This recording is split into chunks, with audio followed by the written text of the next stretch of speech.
మీ friend మీకు ఇష్టం లేని మూవీకి తీసుకెళ్తా అని చెప్పినప్పుడు మీరు ఓకే అని చెప్తున్నారా? అలాగే మీ యొక్క బాస్, మీ ఆఫీస్‌లో ఉన్న బాస్ కొంచెం ఎక్స్‌ట్రా వర్క్ చెప్పినప్పుడు నో ప్రాబ్లమ్ సార్ అని చిన్న స్మైల్ ఇస్తూ చేసేస్తాను సార్ అని చెప్పేస్తున్నారా? అలాగే మీ యొక్క విషయాన్ని ఎవరైనా అగ్రీ చేయకపోతే, ఎవరైనా దాన్ని ఒప్పుకోకపోతే మీకు యాంగ్జైటీ అనేది వచ్చేస్తుందా? అయితే మీరు ఒక ట్రాప్‌లో ఉన్నట్టే. దాని పేరే పీపుల్ ప్లీజింగ్. ఈరోజు మనం ఈ వీడియోలో పీపుల్ ప్లీజింగ్ గురించి మాట్లాడుకోబోతున్నాం. ఈ పీపుల్ ప్లీజింగ్ అంటే ఏంటి? ఎలా వస్తుంది? ఇది ఉన్నవాళ్ళు ఎలా బిహేవ్ చేస్తారు? అలాగే దీన్ని మన నుంచి పోగొట్టుకోవాలంటే, తీసేసుకోవాలంటే మనం ఏం చేయాలి? అనే విషయాల గురించి మనం డీటెయిల్డ్గా తెలుసుకుందాం. ఈ వీడియోని లాస్ట్ వరకు స్కిప్ చేయకుండా చూడండి.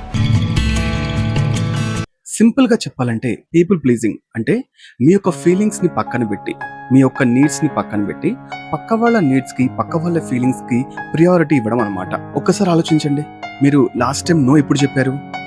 నో చెప్పినప్పుడు చాలా డిఫికల్ట్గా అనిపించిందా? చాలా భయంగా అనిపించిందా? సైకాలజీలో దీన్ని సోషియోట్రోఫీ అంటారు. అంటే ఇది పక్క వాళ్ళ యొక్క అప్రూవల్ కోసం అబ్సెస్డ్గా ఫీల్ అవ్వడం.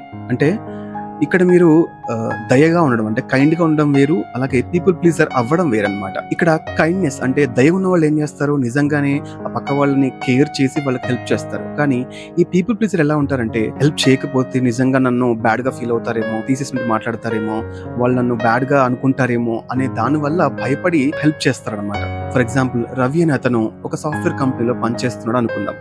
ఆ రోజు ఈవినింగ్ బాస్ వచ్చేసి, ఈరోజు రవి కొంచెం వర్క్ ఎక్కువ ఉంది, చేస్తావా అని అడిగినప్పుడు రవికి లోపల నో అని చెప్పాలనిపిస్తుంది. కానీ ఎక్కడ బాస్ అప్సెట్గా ఫీల్ అవుతాడు అనే భయంతో, అలాగే జాబ్ ఎక్కడ పోతుందో అనే భయంతో ఆ రోజు రాత్రి 12 గంటల వరకు వర్క్ చేస్తూనే ఉంటాడు.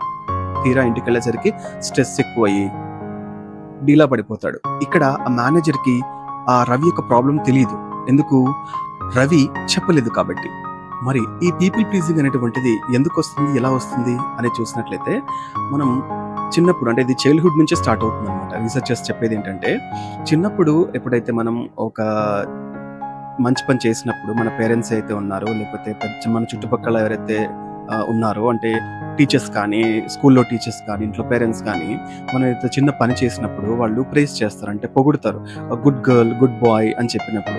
అలా చెప్పినప్పుడు ఏమవుతుందంటే, బ్రెయిన్లో ఆ చిన్న పిల్లలు ఉన్నప్పుడు హ్యాపీ హార్మోన్ అనేది రిలీజ్ అవుతుంది అనమాట, డోపమైన్ అనేది. ఆ హార్మోన్ రిలీజ్ అయినప్పుడు ఏంటంటే వాళ్ళు హ్యాపీగా ఫీల్ అవుతారు. సో అప్పుడు చిన్నపిల్లలుగా ఉన్నప్పుడు వాళ్ళ బ్రెయిన్లో ఫిక్స్ అయ్యేది ఏంటంటే, వాళ్ళు ఓకే, నేను ఏదైనా మంచి పని చేసినప్పుడు పెద్దవాళ్ళు నన్ను లవ్ చేస్తారు, లేదా ఎవరైనా లవ్ చేస్తారు, అంటే మనం మంచి పని చేసినప్పుడు ఎదుటి వాళ్ళు మనల్ని లవ్ చేస్తారనేది ఒక బ్రెయిన్లో ఫిక్స్ చేసుకుంటారనమాట ఆ వయసులో. అలాగే చైల్డ్హుడ్లో కండిషనల్ లవ్, అంటే చిన్నప్పుడు పేరెంట్స్ అంటూ ఉంటారన్నమాట పిల్లల్ని, నీకు మంచి మార్క్స్ వస్తే, నేను ఫస్ట్ క్లాస్లో పాస్ అయితేనే, నువ్వు స్టేట్ ఫస్ట్ ర్యాంక్ వస్తేనే నేను చాలా సంతోషిస్తాను, గర్వంగా ఫీల్ అవుతాను అని చెప్పేసి పేరెంట్స్ అంటూ ఉంటారు. దాంతో ఏమవుతుంది, చిన్నపిల్లగా ఉన్నప్పుడు ఆ చైల్డ్హుడ్లో ఆ కండిషనల్ లవ్ వల్ల వాళ్ళు పీపుల్ ప్లీజర్గా మారే అవకాశం ఉంటుంది అనమాట. అలాగే ఫియర్ ఆఫ్ రిజెక్షన్, అంటే పక్క వాళ్ళు నన్ను రిజెక్ట్ చేస్తారేమో అనే భయంతో వాళ్ళు ఆ యాంగ్జైటీ తెచ్చుకొని దానివల్ల పీపుల్ ప్లీజర్గా మారుతూ ఉంటారనమాట. అదేవిధంగా లో సెల్ఫ్ ఎస్టీమ్, సొసైటీ ప్రెషర్ వల్ల కూడా ఈ పీపుల్ ప్లీజింగ్ అనే దానికి అలవాటు పడుతూ ఉంటారు. అలాగే మరొక ఎగ్జాంపుల్ చూస్తే, ప్రియా అని ఒక అమ్మాయి ఉందనుకుందాం. ఆ అమ్మాయి చిన్నప్పుడు, చిన్న వయసులో ఉన్నప్పుడు కనుక ఇంట్లో ఎవరైనా గొడవ పడ్డారనుకోండి, ఇంట్లో గొడవ పడ్డప్పుడు తన ప్రాబ్లం ఏమీ లేకపోయినా, అంటే తన ప్రాబ్లం క్రియేట్ చేయకపోయినా, తన తప్పు లేకపోయినా కానీ వెళ్ళి సారీ చెప్తుందనమాట. అలా సారీ చెప్పడం వల్ల ఏమవుతుంది, ఆ ఇంట్లో కొంచెం ప్రశాంతత ఏర్పడడానికి అవకాశం ఉంటుంది అని తిను ఆలోచిస్తుంది అనమాట. తర్వాత ఇదేమవుతుంది, స్కూలింగ్లో కూడా, అలాగే కాలేజ్లో కూడా ఈ తన తప్పు లేకపోయినా సరే వెళ్ళి సారీ చెప్పడం అనేది అలవాటు పడిపోతూ ఉంటారు. అలాగే ఎప్పుడైనా స్కూల్లో కానీ, కాలేజ్లో కానీ ట్రిప్ ఏదైనా వేసినప్పుడు దీని దగ్గర డబ్బులు లేకపోయినా సరే బయట దగ్గర అప్పు తీసుకోవడం, ఎక్కడైనా లోన్ తీసుకొని, అప్పు తీసుకొని, డబ్బులు తీసుకొని వెళ్ళినా కూడా ఫ్రెండ్స్ థ్యాంక్ యూ వచ్చినందుకు అనే ఎటువంటి కన్సర్న్ లేకుండా చేయడం అనేది జరుగుతూ ఉంటుంది. తన తప్పు లేకపోయినా సరే సారీ చెప్పడం వల్ల ఆ వాతావరణంలో ఒక పీస్ అనేది వస్తుంది అని అనుకొని వీళ్ళు ఆ సారీ చెప్పడం అనేది అలవాటు చేసుకుంటారు. దీనివల్ల కూడా ఆ పీపుల్ ప్లీజింగ్ అనేది చాలా ఎక్కువ అయిపోతుంటుంది అనమాట. అసలు ఈ పీపుల్ ప్లీజింగ్ వల్ల ఏం జరుగుతుంది మనకు సైకలాజికల్గా, అలాగే డే టు డే లైఫ్లో ఎలాంటి చేంజెస్ ఉంటాయి? దాదాపు 70% పైగా, అంటే 70% పైగా ఈ పీపుల్ ప్లీజింగ్తో స్ట్రగుల్ అవుతున్నారు చాలామంది. ఈ పీపుల్ ప్లీజింగ్‌తో కాన్సిక్వెన్సెస్ అంటే ఈ పరిణామాలు దీనివల్ల వచ్చే పరిణామాలు చాలా సీరియస్‌గానే ఉంటాయి. బర్న్‌ఔట్ అవ్వడం అంటే కాన్స్టెంట్‌గా పక్క వాళ్ళ కోసం వాళ్ళ ఎనర్జీని ఖర్చు చేసి వాళ్ళు ఒక్కసారిగా ఎగ్జాస్ట్ అవుతూ ఉంటారనమాట. Identity loss. వాళ్ళకేం కావాలో వాళ్ళకే తెలియక ఒక రకమైన ఐడెంటిటీని వాళ్ళ యొక్క ఉనికిని వాళ్ళు కోల్పోయే అవకాశం కూడా ఉంటుందన్నమాట. పక్క వాళ్ళ కోసం వాళ్ళ ప్రియారిటీ కోసం వీళ్ళు త్యాగం చేస్తూ. అలాగే రిసెంటిమెంట్ అంటే లోపల ఒక రకమైన యాంగర్ బిల్డప్ అవుతుందన్నమాట. ఒక రకమైన కోపం అనేది లోపల పేరుకుపోతూ ఉంటుంది. దానివల్ల ఏమవుతుంది, ఒక్కసారిగా బస్ట్ అయిపోయి పక్కన వాళ్ళతో రిలేషన్‌షిప్స్ కూడా దెబ్బతింటూ ఉంటాయి. ఇంట్లో పేరెంట్స్‌తో కానివ్వచ్చు, స్కూల్లో ఉన్న ఫ్రెండ్‌షిప్‌తో కానివ్వచ్చు. అలాగే ఈ పీపుల్ ప్లీజింగ్ అనేది ఉండడం వల్ల పక్క వాళ్ళు మిమ్మల్ని అడ్వాంటేజ్‌గా తీసుకుంటారనమాట. అంటే వీడికి ఎలాగో నో చెప్పడం రాదు గదా! కాబట్టి వీడిని యూజ్ చేసుకోవచ్చు అనే ఒక నెగెటివ్ థాట్‌లో కూడా పక్క వాళ్ళు ఉండే ఛాన్స్ ఉంటుంది. అలాగే యాంగ్జైటీ అండ్ డిప్రెషన్. ఇది చాలా తరచుగా వినే మాట. సో, పక్క వాళ్ళని ప్లీజ్ చేయాలనే ఆ యాంగ్జైటీతో, ఆ మెంటల్ టెన్షన్‌తో ఏమవుతుంది, మెంటల్ ప్రెషర్ అనేది ఎక్కువ అవుతూ ఉంటుందన్నమాట. ఒక అబ్బాయి ఒక అమ్మాయితో లవ్‌లో ఉన్నాడనుకుందాం. ఆ అబ్బాయి ఇతను ఏం చెప్పినా గానీ అన్నీ చేసేయడం. తన ఫ్రెండ్స్‌తో కూడా మాట్లాడకుండా కట్ చేసుకోవడము, తన హాబీస్ అన్నీ కట్ చేసుకోవడము, నేనేం చెప్తే అది 24/7 అవైలబుల్‌గా ఉండటము అనేది చేస్తుండడం వల్ల తను ఏం చేస్తున్నాడో కూడా తనకు తెలియకుండా ఒక స్టేజ్‌కొచ్చేసాడు. ఆ తర్వాత అతను రియలైజ్ అయిందేంటంటే ఇది నిజమైన లవ్ కాదు. ఒక పీపుల్ ప్లీజింగ్ వల్ల వచ్చేటువంటి ఒక సెల్ఫ్ అబండెంట్ వల్ల వచ్చింది అని చెప్పేసి రియలైజ్ అయ్యి లవ్ అనేది బ్రేకప్ అవుతుందన్నమాట. సో, ఇటువంటి పీపుల్ ప్లీజింగ్ వల్ల కూడా రిలేషన్‌షిప్స్ దెబ్బతింటూ ఉంటాయి. మరి ఈ పీపుల్ ప్లీజింగ్ నుంచి ఎలా బయటపడాలి? బయటపడగలమా? అంటే అవును. యెస్. 100% మనం దీని నుంచి బయటపడొచ్చు. దీన్ని మనం చేంజ్ చేసుకోవచ్చు. దీంట్లో కొన్ని స్టెప్స్ ఉన్నాయి. ఆ స్టెప్స్ చెప్తాను. స్టెప్ 1 ఏంటంటే అవేర్‌నెస్. దీంట్లో ముందుగా ఎవరైనా ఏదైనా అడిగినప్పుడు మీరేం చేయొచ్చంటే ముందు మీకు మీరు ఒక పాజ్ ఇచ్చుకొని, అంటే ఒక సెకండ్, ఒక 2 సెకండ్స్, 5 సెకండ్స్ అట్లా ఆగి మీకు మీరు ఒక క్వెషన్ ఏసుకోండి. ఇది నిజంగా నేను చేయాలనుకుంటున్నానా? నేను వెళ్ళాలనుకుంటున్నానా? అనేది ఒక ప్రశ్న వేసుకొని, ఇది నేను నిజంగా చేస్తున్నానా? లేదా భయం కొద్దీ చేస్తున్నానా? అనే ఒక సెల్ఫ్ క్వెషనింగ్ అనేది ఒక ప్రశ్న తనకు తానుగా, అంటే మనకు మనంగా ఒక ప్రశ్న అనేది వేసుకోండి. స్టెప్ 2 ఏంటంటే ప్రాక్టీసింగ్ నో. అవును. నో చెప్పడం అనేది చిన్నగా అలవాటు చేసుకోవాలి. నో చెప్పడం అనేది రూడ్ కాదు. నాకిప్పుడు టైం లేదు, నేనిప్పుడు హెల్ప్ చేయలేను అనేది కంప్లీట్‌లీ ఫైన్. అది నార్మల్ విషయం. అది పెద్ద భూతద్దంలో పెట్టి చూడాల్సిన అవసరం లేదు. మన కన్వీనియంట్ బట్టి మనం ఇచ్చుకుంటాం. సెల్ఫ్ ప్రయారిటీ అనేది కూడా ఇంపార్టెంట్ కాబట్టి. ఈ విధంగా నో చెప్పడం అనేది అలవాటు చేసుకోవాలి.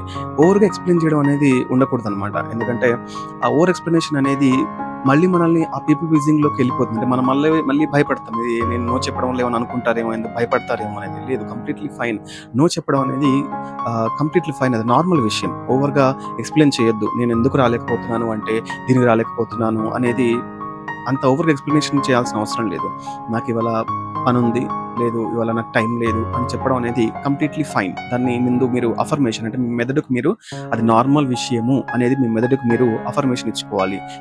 మీ మెదడుకు మీరు హిప్నటైజ్ చేసుకొని సెల్ఫ్ హిప్నటైజ్‌గా, సెల్ఫ్ క్వెషనింగ్‌గా ఆ క్వెషన్ అనేది మీ మెదడులో ఫిక్స్ చేసుకొని, ఇది నార్మల్ విషయము అనేది మీరు మీ బ్రెయిన్‌కి మీరు చెప్తూ ఉంటే అది అలవాటు పడుతూ ఉంటుందన్నమాట మీ బ్రెయిన్. స్టెప్ 3 ఏంటంటే సెట్ బౌండరీస్. బౌండరీస్ అంటే చుట్టుముట్టు గోడలు కట్టుకోవడం కాదు. మీకు ఏది యాక్సెప్టబుల్లో, ఏది నాట్ యాక్సెప్టబుల్లో అనే ఒక క్లారిటీని డిఫైన్ చేసుకోవడం అన్నమాట. ఇక స్టెప్ 4 ఏంటంటే సెల్ఫ్ వర్త్‌ని బిల్డప్ చేసుకోవడం. మీ యొక్క ఇంపార్టెన్స్, అంటే మీ యొక్క నీడ్స్ మీకు ఇంపార్టెంట్. అలాగే మీకు చాలా వాల్యుబుల్. అద్దంలో చూసుకోండి. నేను చాలా వాల్యుబుల్. నా యొక్క అవసరాలు కూడా నాకు అవసరమే. పక్క వాళ్ళ అవసరాలు ఎంత అవసరమో, వాళ్ళ యొక్క అవసరాలు ఎంత అవసరమో, నా అవసరం కూడా నాకు చాలా అవసరం. నాకు వాల్యుబుల్ అనేది కూడా మనం బ్రెయిన్‌కి చెప్తూ ఉండాలి, నేర్పిస్తూ ఉండాలి. అలాగే పక్క వాళ్ళకి నో చెప్పినంత మాత్రాన వాళ్ళు చెడుగా తీసుకోరు. వాళ్ళు నార్మల్‌గానే తీసుకుంటారు. ఓకే, తను బిజీగా ఉన్నాడేమో అని అనుకోని వదిలేస్తారనమాట. అంటే వాళ్ళు దీనివల్ల ఏమవుతుంది, ఒక రకంగా మీరు స్ట్రాంగ్‌గా మీ యొక్క సెల్ఫ్ రెస్పెక్ట్‌ని చూపిస్తున్నారు. అలాగే మీకు స్ట్రాంగ్‌గా అయ్యే అవకాశం ఉంటుంది. ఎదుటి వాళ్ళు కూడా మీరు స్ట్రాంగ్ అని ఫీల్ అవుతారు. మీ యొక్క క్వెషన్‌ని, అంటే మీ యొక్క ఆన్సర్ ఏదైతే ఉందో అది గట్టిగా చెప్పగలుగుతున్నారు కాబట్టి, మీ యొక్క ఒపీనియన్ ఏదైతే ఉందో, నేను రాలేను, నాకు పని ఉంది అని చెప్పడం ఏదైతే ఉందో, ఆ సెల్ఫ్ వర్త్‌ని పెంచుకోవడం వల్ల ఎదుటి వాళ్ళు మిమ్మల్ని స్ట్రాంగ్ అనే అనుకునే అవకాశం కూడా ఉంటుంది. ఆ స్ట్రాంగ్ అనేది మీరు అవుతారు. స్ట్రాంగ్‌గా అవుతారు మీరు. మీరు చివరిగా గుర్తుంచుకోవాల్సిన విషయం ఏంటంటే, మీరు ఎంతమందిని, అంటే అందరిని మీరు ప్లీజ్ చేయలేరు. ఎవరో ఒకరు మీ వల్ల డిసప్పాయింట్ అవుతూనే ఉంటారు. ఎందుకు మీ చుట్టూ 100 మంది ఉంటే 100 మందిని మీరు సాటిస్ఫై చేయలేరు. అందులో ఎవరో ఒకరు మీ వల్ల అప్సెట్ అవుతారు. మీ వల్ల డిసప్పాయింట్ అవుతారు. సో, ఇక్కడ మీరు మీకు మీరే ప్రియారిటీ ఇచ్చుకోవడం అనేది స్టార్ట్ చేయాలి. అందరిని ప్రియారిటీ చేసుకోకూడదు. మీకు మీరే ప్రియారిటీ అనేది గుర్తుంచుకోవాలి గట్టిగా. You cannot pour from an empty cup. మిమ్మల్ని మీరు కేర్ చేసుకుంటేనే మీరప్పుడు నిజంగా ఎదుటి వాళ్ళకి హెల్ప్ చేస్తారు. హెల్ప్ చేయగలుగుతారు. సో గైస్, విన్నారు కదా! పీపుల్ ప్లీజింగ్ అనేది ఒక వీక్‌నెస్ కాదు. అది లెర్న్డ్ బిహేవియర్. అంటే నేర్చుకున్న బిహేవియర్. దాన్ని నిజంగా ఖచ్చితంగా అన్‌లెర్న్ చేయవచ్చు. అంటే మనం ఈ యొక్క 5 స్టెప్స్ గుర్తుంచుకొని మీరు నెమ్మదిగా దీన్ని మళ్ళీ బ్యాక్‌కెళ్ళొచ్చనమాట.